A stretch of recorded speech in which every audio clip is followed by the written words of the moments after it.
Yeah. And I think that that's a very interesting thing to consider, right?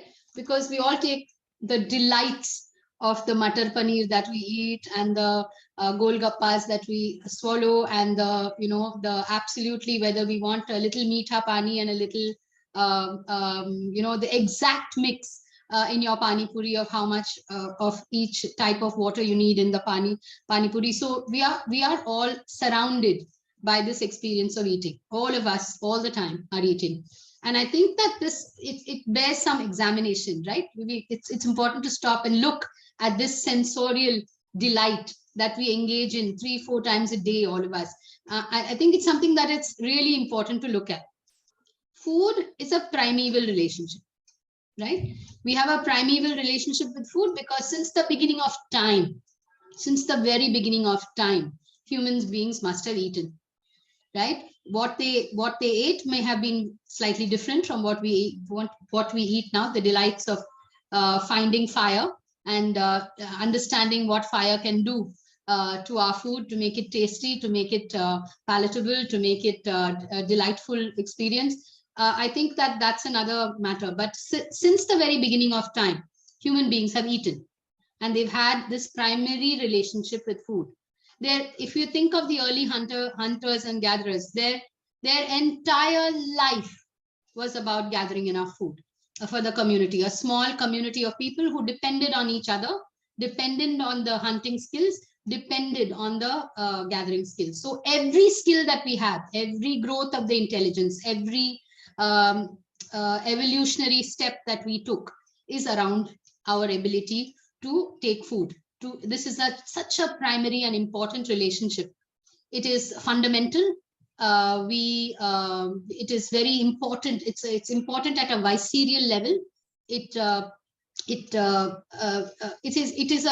is a drive that we share, this need that we share with all other living beings. So all living beings eat. It's not just humans. All living beings eat. But human beings have raised this eating into an act of the intelligence, into an act of the mind, as well as something that nourishes the body. So what is food? Food is that which gives us energy. And if you read any of Dr. Montessori's writings, we know that energy can never just be physical energy, right? So we can look at food as a physical energy. The nutrients of the food break down and they enter our body, and then they give us the energy to act, to work, and those of us, many of us struggling through COVID now know that, when the energy is not there, it's not there. Yeah. The translation of the food into energy is not happening the way it needs to because we are all exhausted, right? So this idea that our food becomes our energy, food becomes our work, food becomes our actions, that is a very, very important, link that we can look at biologically, but it's also a psychological relationship, isn't it? If we look at food and the fact that it is through food, through eating, that we get energy, it is food that becomes our work, then it is food itself, which is our identity. So food is very, very important to human beings on many levels. It is very, very significant to us. And we must remember the newborn. The newborn comes from an environment, right? He comes from the in utero, where he was fed intravenously, right? Whatever he needed, whatever nourishment was needed, was offered by the mother. The mother's absolute relationship, the body, the human body is such an amazing thing that this little newborn, in a sense, you can say the placenta is like the life support system of this child, right? So through the placenta, the mother, instead of saving herself from the baby's demands, gives, biologically offers what the baby needs in order to grow and not just survive, grow and be nourished. Yes, grow to its full potential. So the mother gives and gives and gives all that she has, all that she digests, and all that she has in her bloodstream. All of that is transferred to the child through the umbilical cord, and the child actually begins to grow with this primary relationship with its mother. So this biological 9-month relationship of food offered and food taken is now in the newborn's life changed, right? Now the child has to make an effort to suck at the breast. So now this is a new relationship with food, right? So this parting from the mother's body, separating from her body, gives way to a new type of attachment through food. And what is that attachment? The child attaches to the breast. And I think that there can be no greater beautiful relationship that is defined in this first few days of life. What is the breast? The breast is a source of the child's nutrition. We know that mother's milk is the best food that the child needs. We know that everything that the baby needs is in that nutrition that comes. But along with that nutrition, what is attached is love. Love and security come with that food, right? So what is the baby experiencing in the mom's arms while feeding? It's not just the newness of a food that he must eat, which will through which the bacteria colonizes digestive system, and then his intestines are colonized by the mother's bacteria, transferred through mother's milk, and then the new digestive system of this baby begins, right? So this is a miraculous occurrence, miraculous. Yes, this relationship is a biological relationship. There's a mutual relationship, but at the same time, this relationship is cemented in love.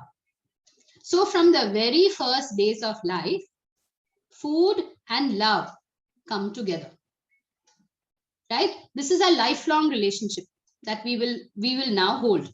From the time we were babies, food and love are one emotional, integrated experience, right? They are an integrated experience. Why do we say this? When we are angry, what is our reaction to food? I will not eat. Yes, I punish the person who has created the food because I'm angry and I will not eat, right? When I am upset, I cannot eat. When I don't experience love, I cannot eat. If I'm alone, if I'm lonely, yes, all of us who live alone, right? You pick up the food and you eat anywhere, wherever you are, mostly in front of the television or in front of the computer these days, right? In front of a screen. Why? Because what is food? Food is something that you do together, right? I always ask my families, yeah, if you were alone, you can cook anything you like, all the delightful things that maybe the other members of your family don't like. So would you make a nice feast, seven different little dishes that you love, and sit down and eat a fabulous meal all by yourself? Of course we don't, right? Because food is about social life, food is about love, food is about sharing that joy and that happiness. So if we are alone, we don't eat. So this primary relationship between food and love laid in this early time is something that lasts for us our entire life. So this attachment of the child to the breast, yes, will one day give way to the food of his culture. So from this perfect mother's milk, which is perfect food, complete food, total food, right, which completely nourishes the baby, we now enter a phase when that food is no longer enough. The baby has grown and the baby needs more. We know that, you know, the iron supplements are over. The iron has to come from the different foods that the child will eat in the culture. So now the child becomes introduced to the love of all our lives, right? The food of our culture. We become attached to this new type of food that we begin to eat. So whether it's a baby in Italy, whether it's a baby in Namibia, whether it's a baby in Japan, whether it's a baby in America, whether it's a baby in India, even the regions of India, even the cities of India, the children begin to make a special relationship to the food of their culture. The special food that's eaten in that family, in that particular circumstance, in that particular group, in that particular geographical location. So this relationship is also made in love. Where is it made? It's made within the center of the family. Who is the child? The child is the center of love. Whom do we put first? It's the baby, always. If there's only a little food in the family, who would eat and who would go hungry? It would be the child who eats and the adults who go hungry, right? So this relationship, this loving relationship, around food is built in this family, which is the primary space in which the baby begins to grow. So if we think about our food, yes, sitting down to a meal together, yes, the crack of the papads, the crunch of the cucumber, the squish of the rice and dal mixing together, yes, the fragrance of the soup. Eating is a sensorial delight. Eating, we don't eat only for taste. There are very few tastes if you think about it. Yes, just 4 of them.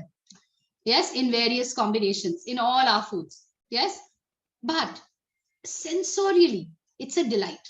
Yes, the crispness, the crunchiness, the textures, the colors, the vibrancy, the smells, the fragrance of food.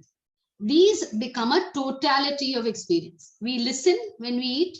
We, of course, look at our food when we eat. None of us can eat something that looks like a mess, right? We definitely smell and taste as we eat. The temperature, yes, of something, the weight of something as you pick it up in your hand, yes, the vada, the fluffy vada, and the dense chutney which goes with it. We know its weight, we understand its temperature, we know its optimum temperature at which we eat it. So all these experiences, yes, are a sensorial feast for the child. Yes, and for us, each meal is a sensorial delight. We eat with all our senses engaged, and this relationship between our senses and our food is very, very vital in terms of understanding our food and in terms of enjoyment and this love. It's all a part of that experience. So experiences, sensorial experience is a vital part of eating. Why do we say that food is a foundation for learning? Yes, because the dining table is a university. It's just a university. Yes, how is the food made? Every food that is cooked is a scientific experiment. It came from some experiment. Thank God somebody experimented and discovered idlis and found out how to make paneer, and all perhaps accidents, which happy accidents that we utilize these experiments with science, with chemicals, and we use them in our everyday cooking. What is cooking? Cooking is the kitchen is a lab, right? Processes occur. There are solutions, there are there is sedimentation. There, you think any chemical process, it's in the kitchen. If we think of any physics, peeling a cucumber, how does the knife work? How does a peeler work? It's a matter of physics, isn't it? So everything that we if we boil an egg, it's a scientific process, isn't it? So heat and how it changes everything, right? That itself is a process of chemistry and physics. How many people are going to eat? How many plates? How many glasses? How much rice? How many cups of rice for 5 people to have a meal, right? How much water? All of these are mathematical processes. It's we cannot get away from mathematics in the kitchen. You open your fridge, it's a mathematical exercise. If you have to buy carrots, we have to calculate on a number of levels. It's about a calculation. Yes, not just about buying. How much, why, is it, if you're measuring them, if it's half a kilo, that's a measurement. If you're paying for them, that's a measurement. How much to buy, that's a measurement. Its weight is a measurement. So everything about buying carrots becomes a mathematical operation. Where does this food come from? Where is it grown? How does it travel? Right? Why is it that we eat rice and some people eat wheat and some people eat, the various foods that we do eat? Right? Why do we eat various staples? Right? Where does it come from? If we are eating pasta at our tables today, then isn't that geography? Right? Immediately, that's geography. If we are eating French fries, that's geography. We are in the middle of understanding how food cultures travel, how people, where it began, where people continue to eat it. Yes, where did cauliflower come from? May not have been from this part of the world in the first place, right? Strawberries. There's no word in Hindi for strawberry, right? Why? Because maybe it didn't grow here in the first place. So though I think now Mahabaleshwar makes more strawberries than any other hill station in our area, but still it's not something that was local. It's a geographical incident, which is exciting to think about. If we think about our history, yes, in the oldest of our scriptures, in the oldest Hindu scriptures, there are mention of vada. There is mention of till and rice, of sesame and rice. So these have been around a long time in this country. Are we in history? Sure. So it must have been cultivated, it must have been growing. So there's geography, there's history, there's economics, there's that people travel with their ideas. So food is really a university. Everything that we understand about the world really rests on our dining table. So when we look at our dining table, we know, and the kind of dining tables all of us have today. I mean, the kind of foods that all of us eat today, and all the avocados and all these strange things that I don't think we even heard of, and even some of us were growing up. This is a new world in which our children are growing, where the food is really representative of a world culture right on our table. But above all, what I would like to tell you is food is love. We know that food represents love. We cannot have food without a social life. And that brings us very, very squarely to the problems and the power struggles around food. Certainly, in the world, there is the mighty haves and the have-nots, and the haves have a lot of the food power, and the have-nots struggle to put a meal on the table. So at the most basic level, social inequity, the unfairness of social structures is centered around food. Yes, but even if you take that into the level of a family, right? The minute we say that my child does not know how much he must eat, and we take away choices from our children, we enter into a power struggle with the child.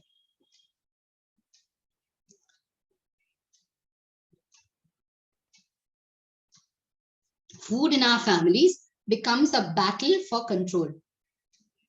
Over food, we wreak violence.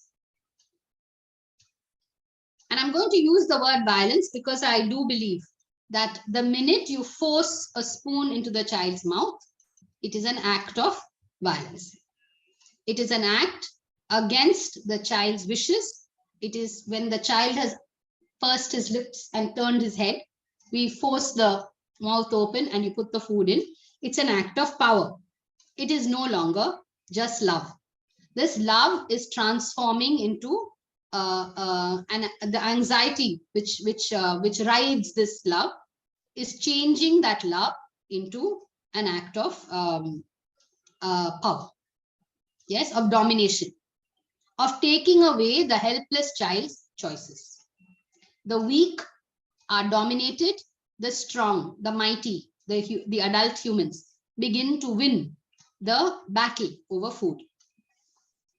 This power struggle, this unequal power struggle, because the child is not as powerful as us. The fighting child fights.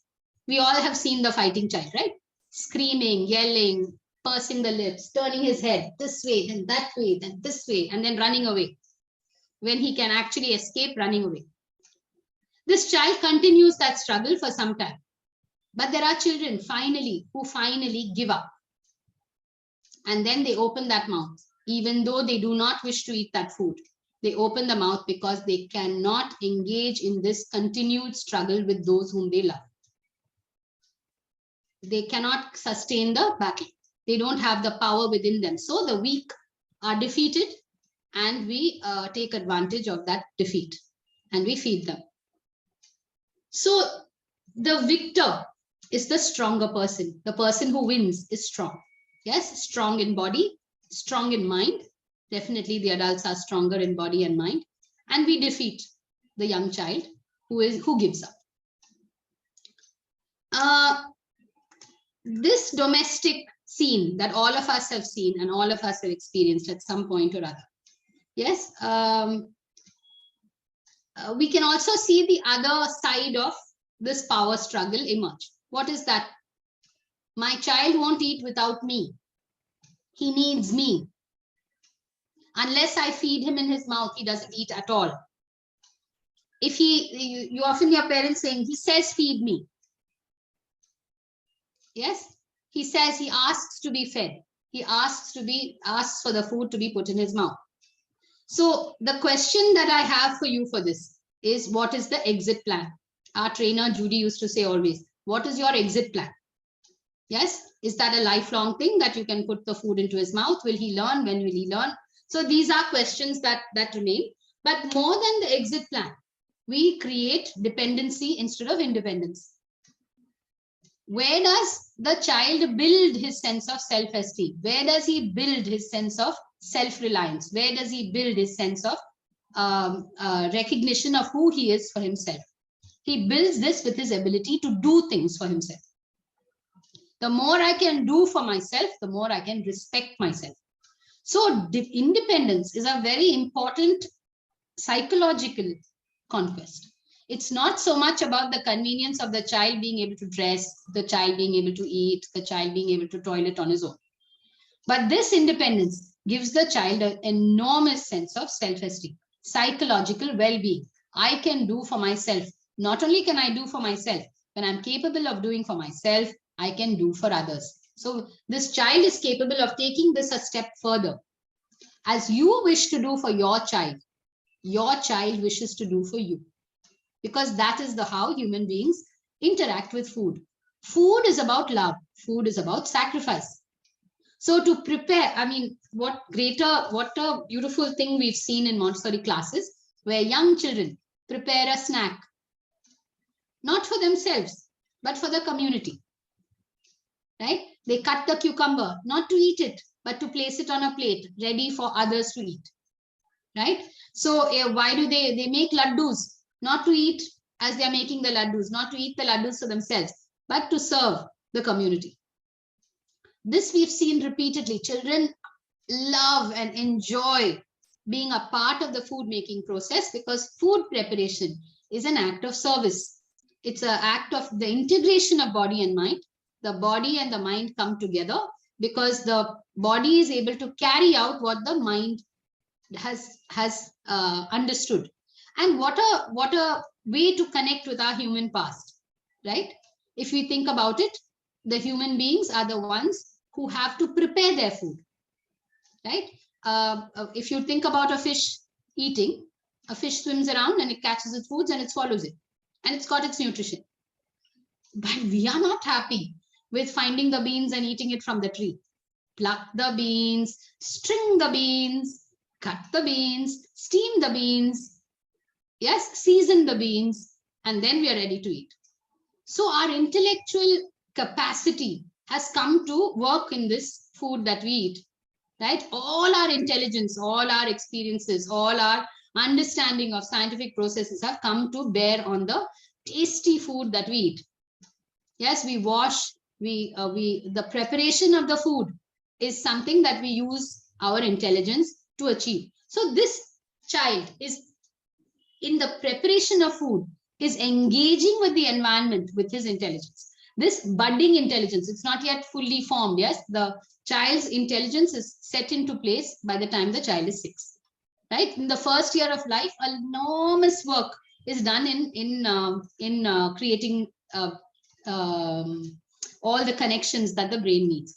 But the intelligence is not yet complete. It is in formation. So the power of the intelligence will belong to the 6-year-old child. The 6-year-old child's intelligence is created by the experiences of this young child who's growing up from birth to 6 years old.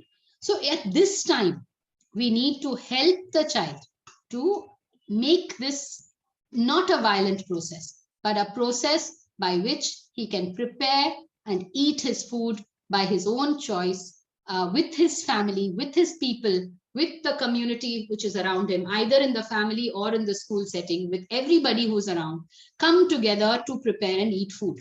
This is the fundamental learning of life, right? Everything, all that the child will learn his entire life rests in this process. His love of others, his ability to serve others, all these patterns will establish themselves in this relationship that the child has.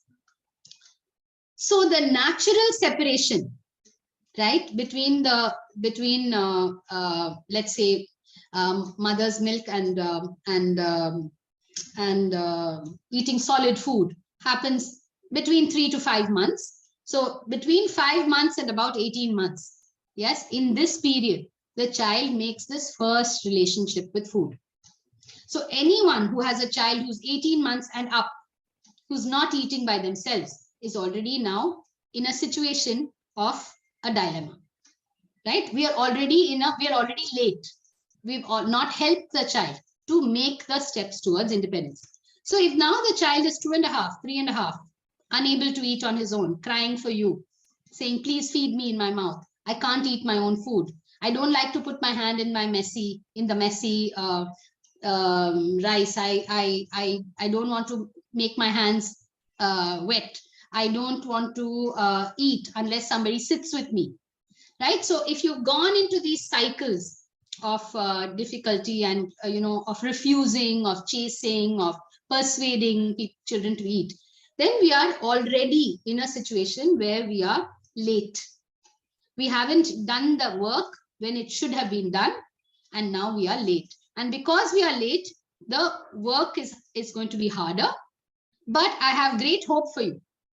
It can be done at any time, and the child can be helped to be independent at any time. At any time. What do you have to do? You have to stop feeding the child. That's it. It's a very simple plan, right? My plan is a simple plan. Stop feeding the child. Prepare the child. Prepare the child for this stopping of feeding.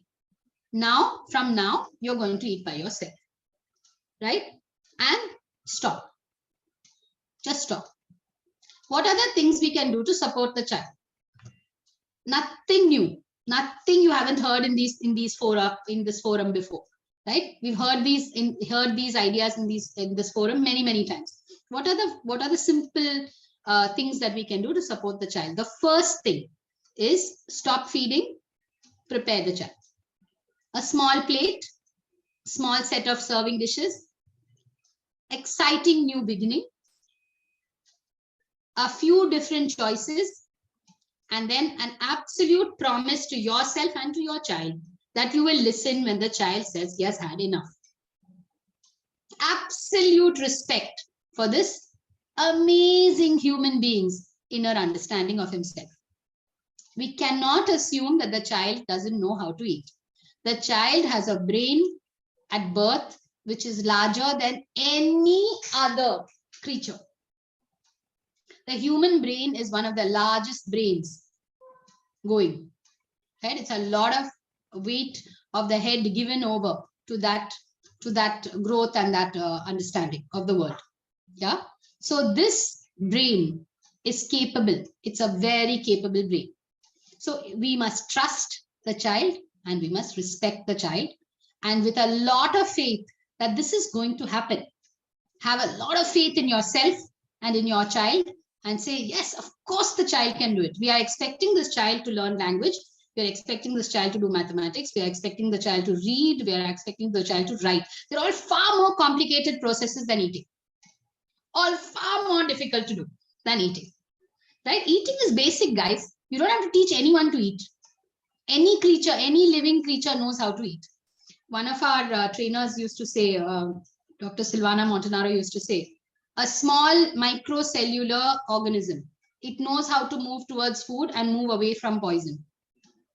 Why do you think that a child won't? What makes us think that the child is incapable? Right? So this is something that we have to understand, that the child is capable. The child can easily learn to eat on his own. We have to have that faith and that trust. And we have to intervene and break the old patterns. Right? And we have to do it with the willing collaboration of the child. Right? It means that for a long time, because I've been fed, the change may take some time. I always say it's a 10-day process to change it. Yeah, the parents I've helped who have taken my help, it's always been a 10-day program. But almost all parents have said in 4 days, the children know that they can do it. Hardly any of them take 10 days to make this change. So in a holiday time, or now in the pandemic, the marvelous pandemic, which will give you this great opportunity to help the children to eat on their own, it's a wonderful opportunity for us to buy a little plate, get a little thing, make sure that all the things that the child needs to prepare the meal, to set the table, to get the thing is within his reach. Make sure that these things are pretty and not plastic, and not just something that's always non-breakable, something pretty, some china, something that you yourselves use, some glasses, and make sure that they are at a level that the child can set his own table. And from that setting of the table, the child makes a commitment that I can eat, I can set my table, and I can eat. And with that, even if the child eats 2 mouthfuls, 2 spoonfuls of anything, celebrate, because this is your child's own choice and eating with his own effort. Don't feel, oh, he ate only so little, he ate only two grains of food. That is a great success and a great step forward. I want to end by telling you something that is quite shocking. I think that many of us know it intuitively, but we forget it, and we often want to put it aside, right? A child's stomach is as big as his fist. How scary is that, guys? For me, that's the scariest thing I've ever heard. When you see the bowl of food that is mixed, that is way more than can ever be stuffed into that very expandable bag. In the time when obesity is a national, international health crisis, yes, forget about COVID, yes, or before COVID, our children eat too much. Our children are never hungry. Hunger is a very, very good thing. Hunger tells me that I want to eat, I need to eat. But our children are never hungry. Children are constantly snacking. I grew up in a time when most foods had to be made from scratch, right? There was no grand sweets to go and buy murukku. There was no, I don't know what the equivalents are in Pune, but I'm sure that there are, right? You had to wait mostly for a wedding for the marvelous murukkus to come, and then they would be doled out till it was all gone, and you had to wait for either the next wedding or the next Diwali or whatever, when the sweets and savories were made. But in a time when Farzan is constantly available, when food is constantly and limitlessly available, yes, there is always a cool drink in the fridge, there's always food around, there's always food in the supermarket, everywhere we are surrounded by food, in between we eat food. We are lost, and our children are lost. So these timings that the child needs to eat is that the child needs to feel hungry. Food is a biological rhythm, right? And it's a cycle of, it's not a sugar crash, eat a lot of sugar crash. You can't feed the child like that. So if you're looking for, and now, diets and things and high protein, God knows, all this stuff is, there's more information than we can even process, right? So I'm not even talking about highfalutin ideas about food. I'm just talking about normal eating, right? The fact that we need to have some regular times for meals, whenever possible. I'm not saying that all of you don't work, or that hours are difficult. I'm not saying no. But family meals are important part of rhythms and life when you're hungry, right? So it's important for children to be hungry. You have to wait for children to be hungry.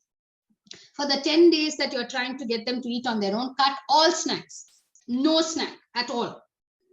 Yes, throw them out of your house. No nuts, no badam, no cashew nuts, no healthy or unhealthy snacks. Nothing in between. Till we understand what to eat. Put the 2-3 badams in a little box next to the plate, so that at the meal time, that can be one of the choices the child can make, a healthy choice.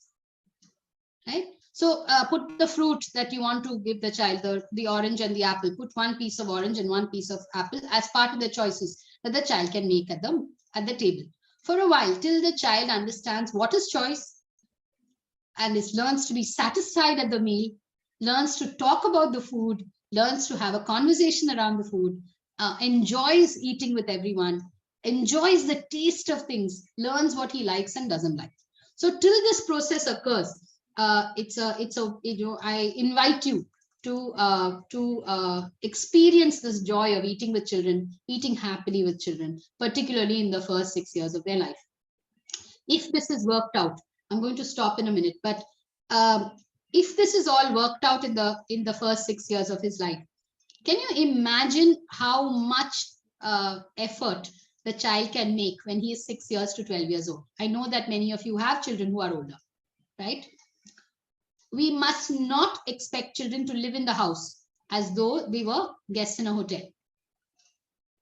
Our children must participate in the food making processes in our homes. Why? Because that's how the food is about economics. Food doesn't come free to the table, right? So the elementary child cannot argue with you saying, you do, I'll also do. It's not fair that I do it because you're not doing. The parents, the grandparents have made a lot of effort to put that food on the table, right? We don't need our children to be grateful, but they should be aware that it has a cost and that everyone in the family must make contribution to that cost. So if you have a 7-year-old, you must never make tea in your house. The children must know, 7 years old, they must know how to make tea. I always tell the parents whom I talk to always that if your 7-8-year-olds go away to stay with their grandmother for 2 days, you must feel, oh my God, they're going away. How will I manage? I won't be able to manage the house. If you don't feel that and you feel, oh my God, thank God they're all gone, now I don't have to cook and clean and look after them, then something is not quite right in the way that we are building their relationship to the food that is put on the table in that house. What is the contribution that they are making to that food? What effort, physical, bodily effort are they putting into that meal that they enjoy and that they eat? By the time they're teenagers, it's a new relationship with food. They are ruled by their hormones. They are ruled by their emotions. They eat on a number of different levels, mostly to keep up with their friends, right? A lot of it is about what my friends eat, so this is a new life. And at this time, the children need the comfort of nature and agriculture. Nature is untrained food, like food that you forage and gather, yes? And the agriculture is the food that we grow. With both these things, the teenagers need a connection. They need a deep connection. They need to learn how to grow food. That gives, all of us know that watching a plant grow, I don't know if anybody has ever watched a tomato plant grow and give you tomatoes. Yeah, it may not be the, for that one tomato, the joy, the happiness, the enjoyment of putting that on the table. Yes, this grew in our own house, it grew in our own balcony. That happiness, that emotional connect to the food is we cannot count it. I have a silly little mint plant and one lemongrass thing. Whenever I make that tea, I drink it with that relish of knowing it comes from my balcony, right? It's something that I can't quite, I can't even explain what it is, what that relationship is. So if the child grows through all these phases, understanding the value of food when they are of elementary age, when they are 6 to 12 years old, and they understand the need, the connection of growing the food, all aspects of it, you know, the biology, the botany, the chemistry of growing food, then that is a new relationship that the teenager can build with food. If this happens, then we can say that when we are adults, we'll have a healthy relationship with food, a psychologically healthy relationship with food, which is free from craving, constantly craving sugar. Yes, and how many of us can say that we can stop reaching for the second biscuit when it's in front of us? We, all of us, lack that self-control of stopping, right? We give in to that craving, that up and down of eating and crashing, eating and crashing. Our new work cycle is all about that, isn't it? So if we look at, if we build that healthy relationship with food, we are able to balance everything. Ultimately, food is about balance. The food has to balance nutrients. The food, you have to balance the quantity. You have to balance the time of day. You have to balance the colors of the food that you eat. You have to balance the nutrition and the attractiveness of the food. So all of food is a balance. Yes, you have to make up in a family. You have to decide how many people like bindi and decide how much to make. Right, so everything in the food world is about balance, the balancing of flavors and the balancing of nutrients and the balancing of our understanding of what that food means to us. So I think that if we begin well when they are babies, all the way through, we need to help them from birth till 24, till they go out into the world and they don't keep on saying, I hate this, I hate that, I don't like this, I like this, I don't like that, until they come out into the world with this healthy, happy relationship with food, which began in the earliest years. This is the most important journey on which we can take them. And if we help them on this journey, we help them to sit on this foundation of learning. Thank you so much.